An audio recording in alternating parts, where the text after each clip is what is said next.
Hey guys, in this video I will show you how to send saved photos on Snapchat without media upload error. Alright, let's begin. First, make sure your phone is updated. Go to Settings, then General, and check for Software Update. This applies to both Android and iPhone devices, so ensure you are running the latest version. Once your device is updated, open Snapchat. Normally, there's no direct option to upload photos without triggering the media upload error. To get around this, open your gallery or camera roll and select the photo you want to send. Tap the Options menu and choose Copy. Now return to Snapchat.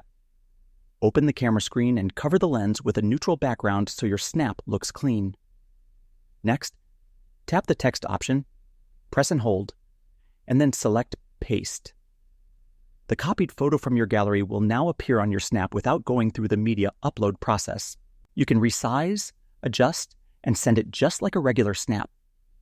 This method works reliably as long as your app is updated. So that's basically how you can send saved photos on Snapchat without media upload error. And that's it for this video. If you find this video helpful, please consider subscribing and leaving a like. Thanks.